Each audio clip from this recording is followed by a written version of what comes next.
Hello and welcome to Claw's YouTube channel. Today we have once again Brigadier R.K. Bhatia covering one of the major neighbors of India, which is Myanmar.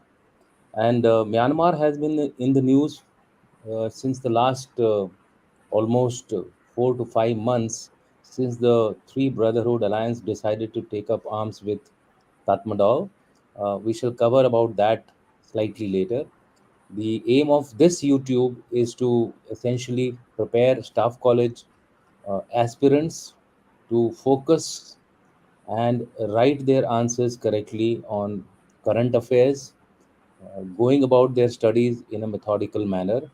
And for that, the cloth has prepared some notes, and we will give a brief glimpse of what these notes are. And then in the end, I shall briefly also cover the current situation uh, as to exactly what is happening in Myanmar. So over to you, Brigadier Bhatia, with this. Thank you very much, sir. As we had promised, sir, last time we had done Nepal and Bhutan, and on this occasion, we will now handle Myanmar. Sir.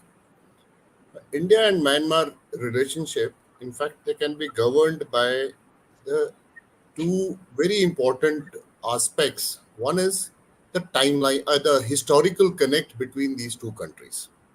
Since Yeah, ancient times, Buddhism, and 80% of Myanmar population are Buddhists. That has spread from India into Myanmar. And the type of Buddhism that is there is Theravada, which is practiced in the southern part of India. So that probably shows that the religion had moved through the oceans, that is from the southern ports of India to Myanmar. okay. Then the Britishers came, and Myanmar, or that time Burma as it was known as, was used to be administered from India as part of a province till 1937. And Burma is known for producing good quality rice. So that is the time Britishers were keen to take control of this situation. And as the imperialism said, they used to take rice from here and move it to the European countries. Okay. After we attained independence in 1947, and Burma did accordingly in 1948, the diplomatic relation between the two countries was established in 1951. But in 1962, there was a military coup, and General Nevin took over as the military dictator. So that is the time actually India moved away from Myanmar, because we were at that occasion champions of democratic norms and the way our polity at that time was. We in fact stayed away from Myanmar primarily because of the military coup and atrocities which were being committed by the military leadership on the population. Eventually, we had few losses, and now we have changed our stance, because we feel that irrespective of the type of government, that's the business of the people of that country.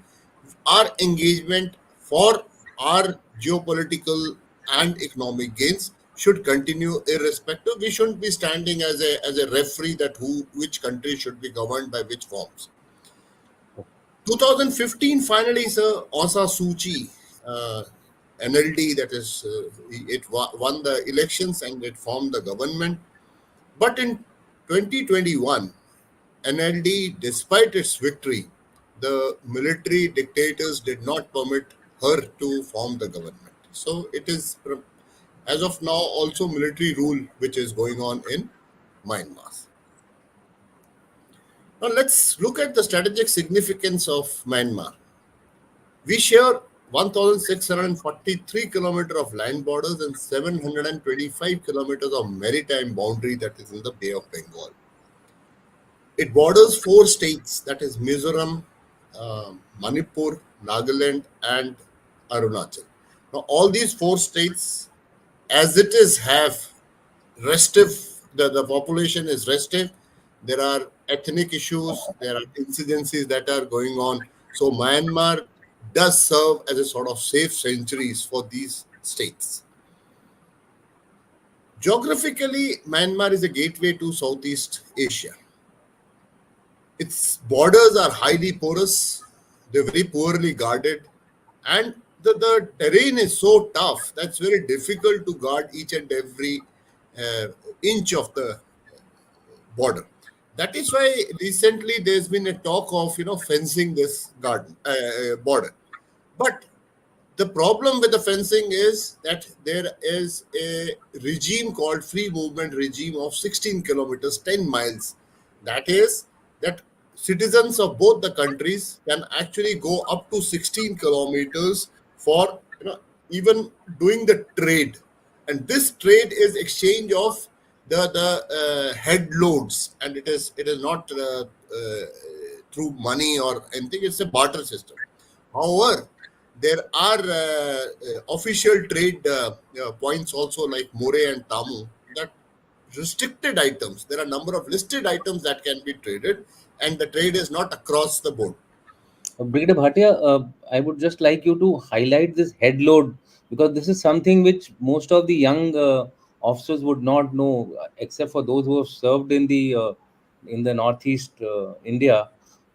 Head load concept of trade is something probably many would have heard it for the first time. Just give very briefly what exactly it means. Sir, what happens is that it is the local produce that is put into the head load, and the restriction is that whatever you can carry on your head, you move across. Generally, it is the timber from that side, or maybe pulses or something, or the condition is that it is the local produce that can be exchanged, and it is barter. There is no money. In fact, there are occasions when people they maintain sort of account of what was given, and subsequently when there is produce, uh, after few months also it can be compensated for what it is, and it is purely barter system and local systems. Okay. Okay. So because of the porous borders, now the other problem which is coming is that insurgents can very easily come and go out of this border without being watched. Similarly, there is a huge influx of drugs as well as illegal, arms trafficking is also going on. Our viewers must have heard about the Golden Triangle, which is Thailand, Laos, and thing. So through this also there is a huge problem of in Thailand arms and ammunition are freely available, so they can be brought in. China is not doing a very good job of stopping this. Especially they do stop going it into their country, but it doesn't mind if it is passing through their area and into India's.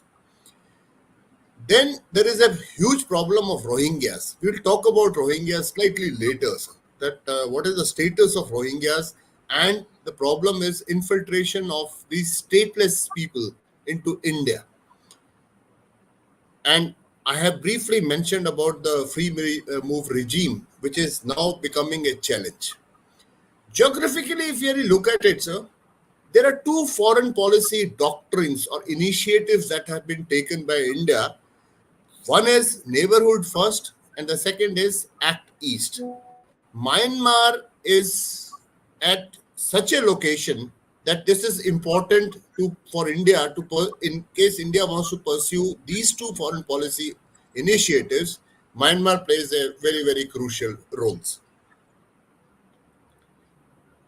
For the benefit of our viewers, this is I thought I will flash a slide because we very often refer to the countries as part of South Asia, Eastern Asia, Northern.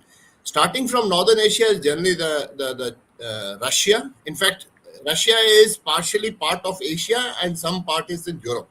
So combined, it is also called as part of Eurasia. Then you have Central Asia, Western Asia, Southern Asia, where India is located. And if you look towards Southeast, these group of countries are part of Southeast Asia, and Myanmar is the first nation or the only nation in Southeast Asia which shares a land border with India.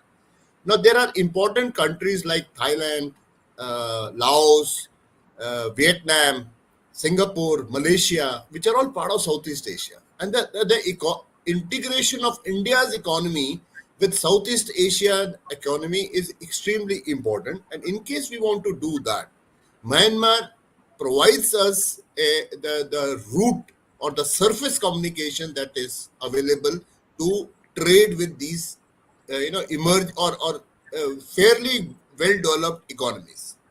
Similarly, Eastern Asia, it covers China, Koreas, both Koreas, Japan. So all these countries are part of Eastern Asia. Now, getting back to Myanmar, sir. Now we have a serious issue as far as insurgency in Northeast is concerned. Insurgent groups, especially the Naga groups, because they have commonality of ethnicity across the border, and because of that, they get free, safe havens inside the country. Though on occasion India and Myanmar have cooperated and they have fought together containing insurgency, there were two major operations, Sunshine 1 and Sunshine 2, which were conducted, which was successful in containing insurgency in Northeast. The Golden Triangle I have spoken about is Myanmar, Thailand, and Laos. Now, this is an important transit route for illegal drug trafficking. In addition, wherever there is a drug, we can safely assume that there will be weapons also, there will be human trafficking also, and the insurgents, they make money because of availability of this. I would say area where the surveillance is comparatively less. Brigadier Bhatia, I would just like to highlight to the students that with reference to Golden Triangle, the students must realize, or the aspirants must realize, that it is deeply connected to the Golden Crescent. The Golden Yes, Crescent is in the area of Afghanistan, Pakistan, that belt. Now, what has happened is the Afghanistan Taliban government has come very heavily on opium production. So they have destroyed all opium fields in Afghanistan. As a result, the entire drug mafia and the drug cartel have moved to Golden Triangle, and so you can say it's almost doubled the kind of activities of drug trafficking, drugs manufacturing. Chemical factories have come up. yeah, Methamphetamine. There is those a chemical. tablets. Yeah, these tablets are the most demanded tablets. In fact, they are selling more than the opium, and has become a big menace, especially because of a insecure environment. People have started return. All those guys who had fled Myanmar because the areas are now controlled by the rebels. They have returned back and they are doing bumper agriculture of opium. So this is one major thing which is having an impact on India also. And Thank the you. problem is, sir, insurgents are, of course, encouraging it because they're getting the cuts, the money they are saying. The problem. Unfortunately, the economy or the nation is not so good. Even the government agencies are, keeping a closed eyes on these areas. Ab- ab- Absolutely. Basically, what why I highlighted this was that the drug menace has become a major factor now. Earlier, it was not that. I mean, it was there, but it was not to the level now. What it is. Absolutely, absolutely. Yeah, So go ahead. India's India. a sorry. India has Go ahead. been supplying arms to Myanmar and also the engineering equipment as well as tanks, transport planes, and naval crafts. But we are not able to match the deep pockets of China. Because 80% of the military equipment which the Myanmarese army uses today is of Chinese origin. We have a intelligence sharing and training of Myanmar military personnel memorandum of understanding which exists, and officers and men from Myanmar very frequently come to us for trainings.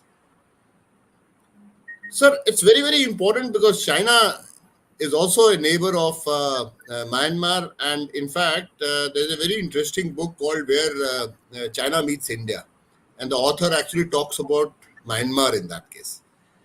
Okay. China and Myanmar, they share a border of about 2,100 kilometers, and Myanmar is a very important location for OBOR, that is One Belt One Road initiative of China, where they are actually trying to avoid the Malacca dilemma, that is connecting the port, that is Kafiku port, to the Yunnan province through a corridor, that is a Mekong River corridor. It is akin to the CPEC in Pakistan. what CPAC is there in our western border. In eastern border, this is the CMAC, that is the China Mekong economic China, corridor. yeah, actually it is China, China Myanmar. Myanmar, Sorry, not China, Mekong. It's along the Mekong River. That's why. yeah, China, Myanmar economic corridor. It's like That's it. CPEC. They are trying to flank India from both sides, basically. So, like other countries like Sri Lanka and even I'll say Pakistan, Myanmar is also under debt. And 40% of Myanmar debt is because of China. This is the problem with wherever the governments are not stable, whether it is Pakistan or it is Myanmar. The authoritarian government, to tide over the immediate problems, they are rushing to China, and China is not asking them any questions and giving them loans, and Yeah. then they are getting trapped into the debt, and that is how they are being forced to take decisions which at times strategically hurt India. And like I was mentioning, 80% of Chinese military equipment is being used by the Myanmar army. However, India has advantage over China in Myanmar. No, we have always invested, now whether it was in Afghanistan or it is in Myanmar, we have always invested in development and human capital formation loans, while China is always getting into the debt trap diplomacy. China is keen on constructing infrastructure which it can use, whereas our whenever we are providing the assistance to any country, in fact, we spoke about Nepal, we spoke about China, it is always keeping the interest of the host country also in mind, which is not the case with China. No, India is a democratic country, and the aspirations of a common Myanmar is that they want to institute democratic institutions in their country. So India is a huge and very successful example of democracy. Mhm. And like I said, we are investing heavily into Myanmar. That is, Sitwe Port has been commissioned, sir, and the Kaladan multimodal project, transit project. This also I will cover very briefly, slightly later. Myanmar is also part of the BIMSTEC, which I had spoken in the previous episode. We had given details of this, and the Indian Ocean Rim Association.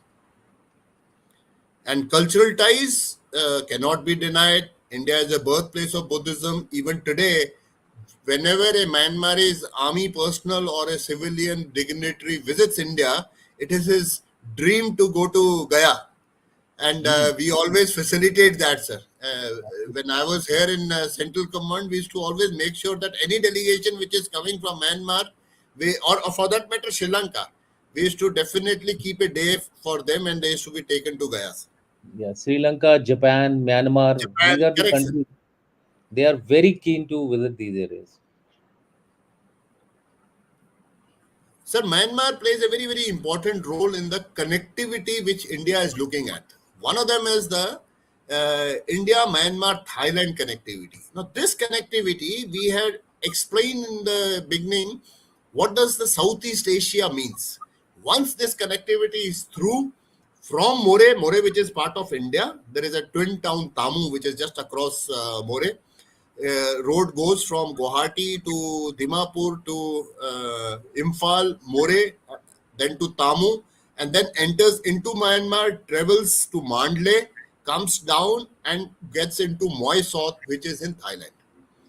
Now, the infrastructure, as far as India and Thailand is concerned, the infrastructure is ready. The only problem is within Myanmar.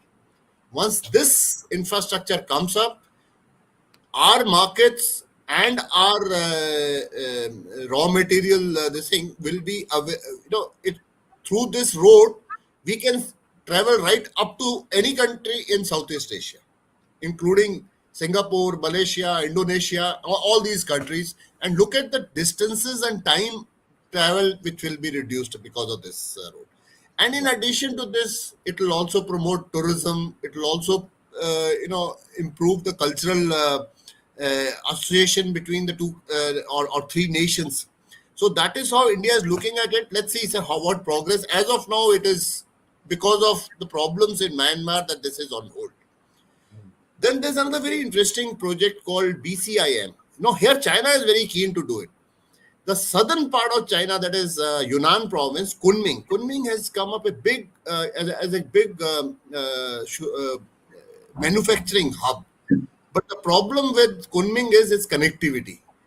It's in case it has to get out of the Kunming, it has to travel almost about 1800 kilometers to the sea coast and then get into the market.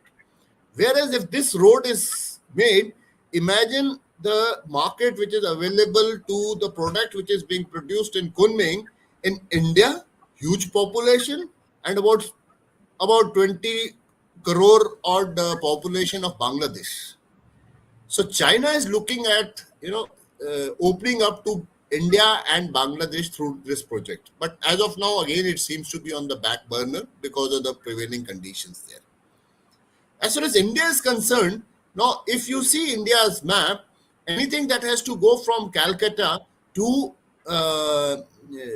Aizawl, uh, it has to either you have to have a transit route through Bangladesh for it to travel, which is not existing. It has to go right on top and about 28 kilometer odd, broad chicken neck, that is Siliguri corridor, through which so many roads and railway connections and fibers which are traveling. Probably this must be the density wise the highest number of connectivity is passing through Siliguri corridor. So accordingly, that is vulnerable also.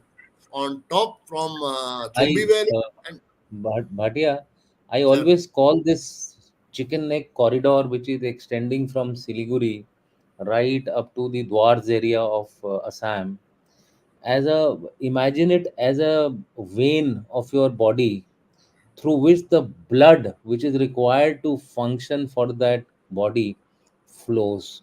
So if this blood stops flowing, northeast will disintegrate collapse. or collapse. Absolutely, So that is absolutely. the level of importance of chicken neck, and that is why we are looking for, even through Bangladesh, we are actually Yes, negotiating with the country to have a waterway first, as also a roadways and also a railway.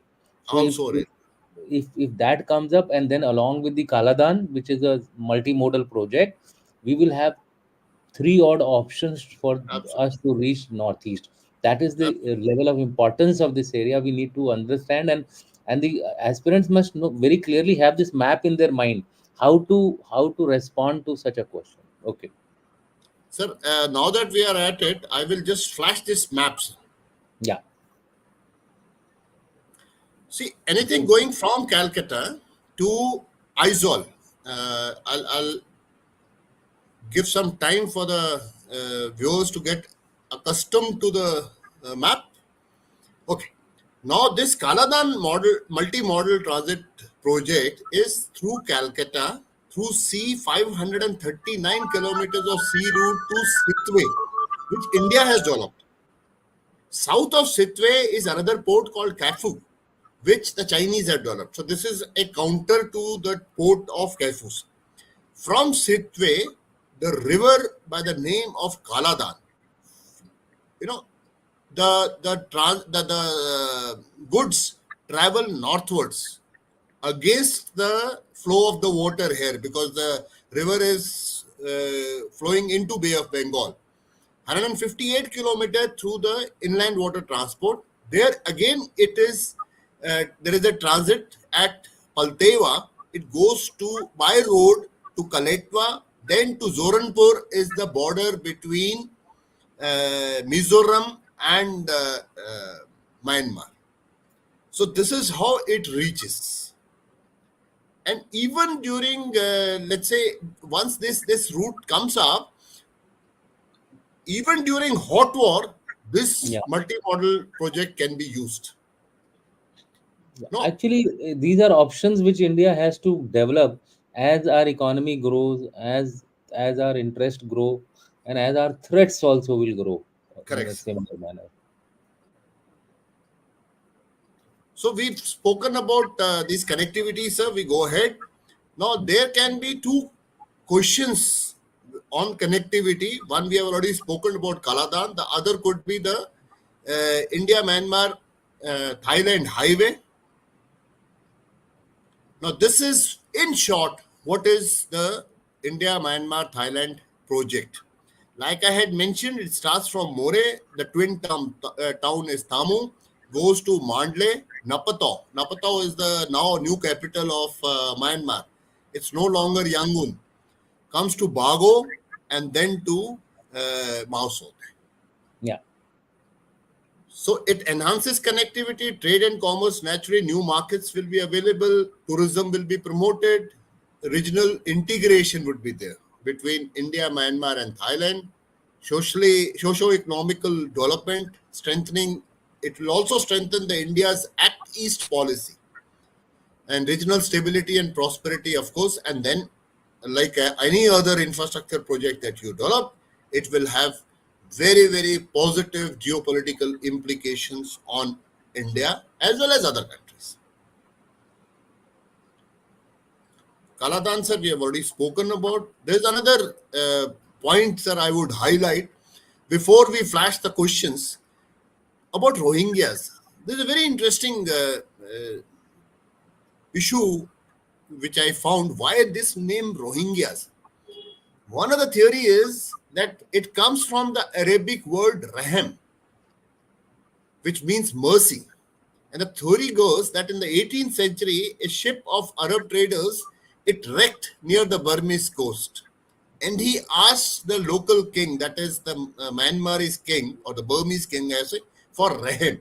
From Rahimia, the person who were given mercy, it got converted into Rohingya. So this is one story. Then there is another theory which says that the dialect word Arakan in Rohingya's language, Arakan is the name of the present day Rakhine. In fact, till very recently it was called Rakhine only. I think till 80s that state was called Rakhines. Then Yes, the name was changed to Arakans. that's right. Correct. Other way around. It used to be called Arakan and now it is called Rakhines. It's known So, as Rakhine State. sorry, sir? It is known as Rakhine State now. Rakhine state now. Correct. Earlier it used to be called Arakans. So, person who belongs to that place, from there he was called Rohingya, which means inhabitant of Rohang. That is Arakan. So these are two theories. However, the fact is that in 1823, many Muslims from Bengal, that time Bengal was combined Bengal, they were taken by the British basically to work on the rice field. Now this is where I am connecting it that the imperialist powers, they wanted their profit. So these Muslims at that time had migrated from Bengal and they came to Burma basically as laborers. But after 1948, when the Burmese got independent, these Muslims decided to stay put. Now, there Okay. was no issue till 1982 when suddenly one fine day, the Burmese or the Myanmarese government decided to impose something called 1982 Citizen Law of Myanmar, where they did not recognize Rohingya as the official ethnic group of Burma.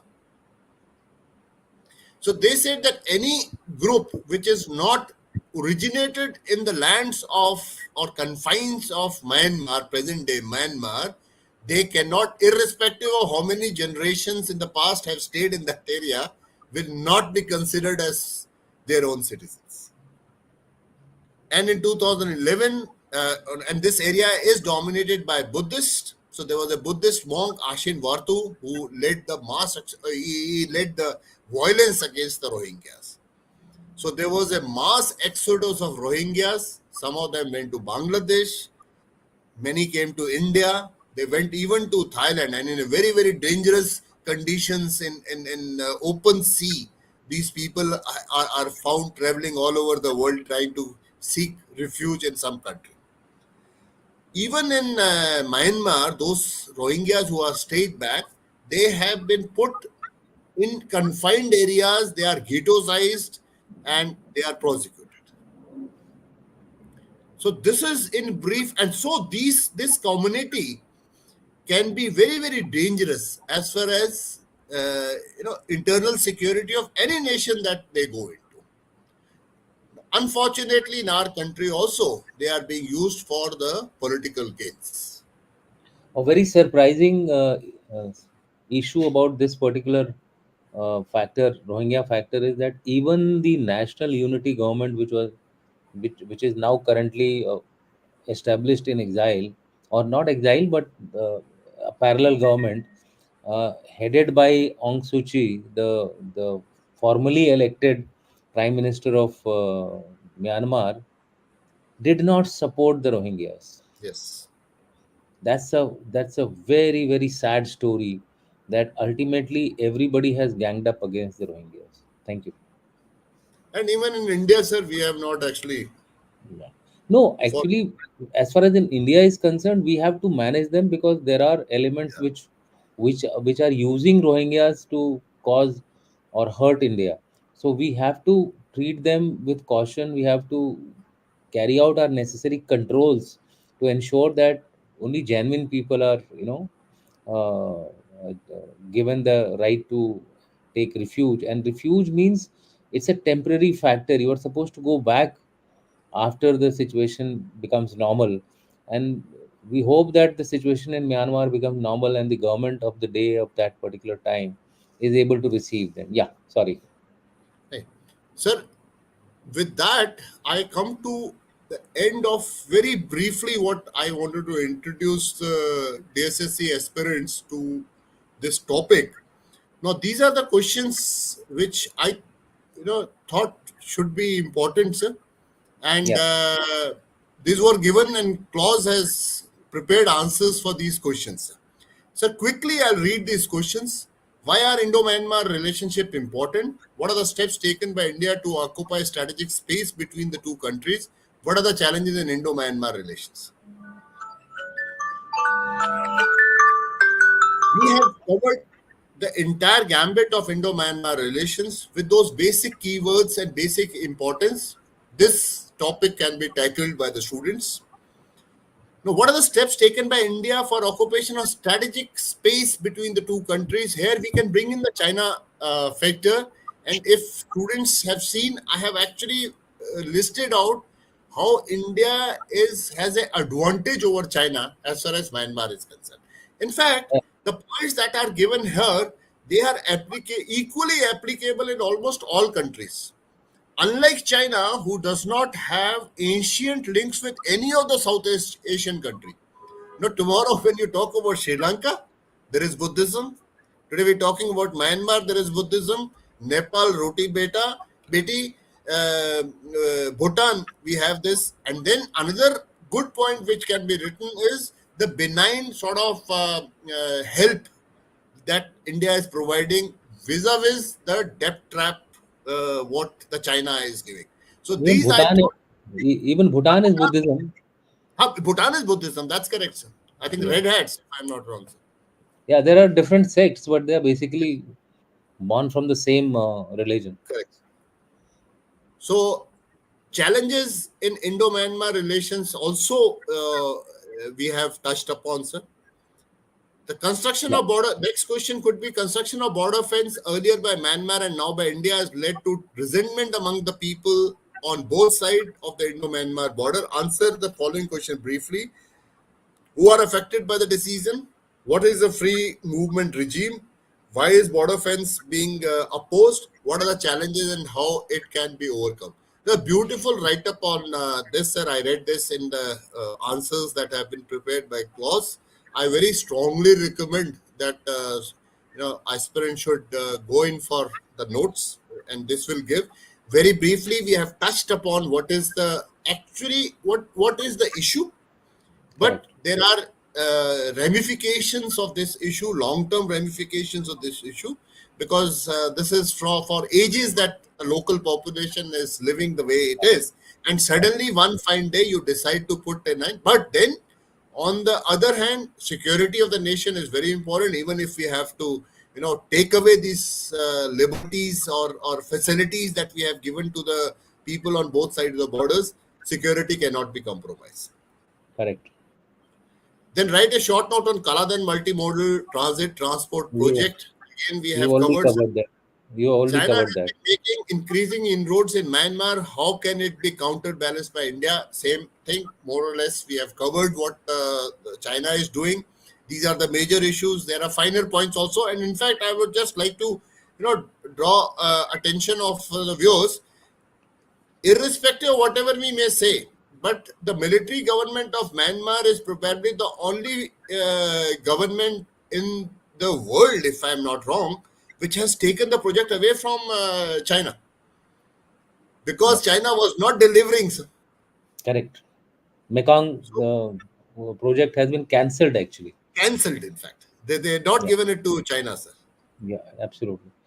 Uh, So, I think that is a wonderful exposition, Bhatia, and I'll only tell, although people have not joined for this live podcast because we did not give any notice. We just put it up on the YouTube about half an hour, 1 hour back. So adequate warning was not given to the people to know whether we are going to conduct this session. But next time onwards, we will give 4 5 days notice so that we have enough people who can join us. But doesn't matter. We will be sharing this now on various platforms, so all of you can link with this particular YouTube program and go through it in detail. You have the slides on this, so you can pause, look at those slides, and make your notes. Also, I will briefly just cover the latest on Myanmar so that people don't feel that we have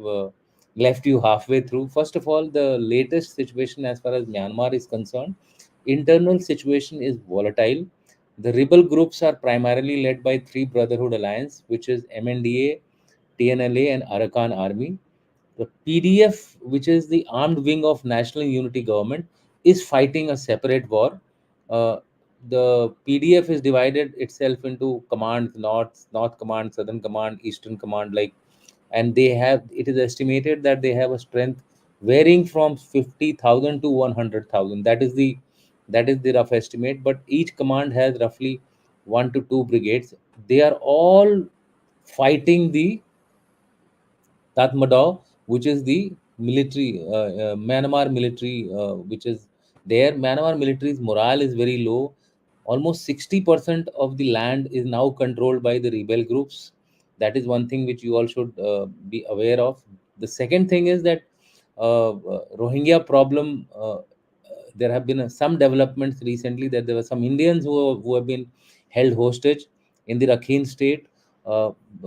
Details have not come out. Only one article has come out. So if keep a watch on it. If something develops on this, you must be able to know about it because it is directly affecting India. Drug menace, I have already covered that. Why it has become more serious in Myanmar, and finally, the influx of Tatmadaw soldiers into India and the refugees of Myanmar into India is a major problem as far as we are concerned. So therefore, this is the latest as far as Myanmar's internal situation is concerned. China is supporting both the rebel groups as also the Tatmadaw.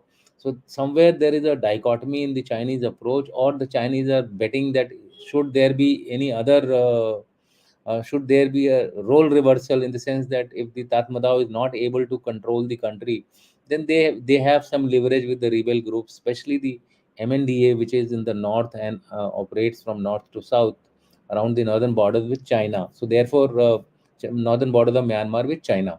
So China is playing a double game. India is still reposing its faith in the fact that junta, maybe military junta, that is Tatmadaw, may be able to control the situation. But India will also have to rethink its position because uh, Arakan Army has said that they would like India to carry on with the Kaladan project, the multimodal project which we were talking about. So therefore, these are the new developments. Just a map is also shown to you so that you know the kind of development, kind of 60% of the area which is there is now controlled by the rebel groups. With that, I would like to thank Brigadier Bhatia for having spared his time and effort to cover this program. Till we meet next time with another country and another set of backgrounders and questions for you. Uh, Goodbye, and uh, wish you all the very best for the entrance examination of Staff College. Jai Hind.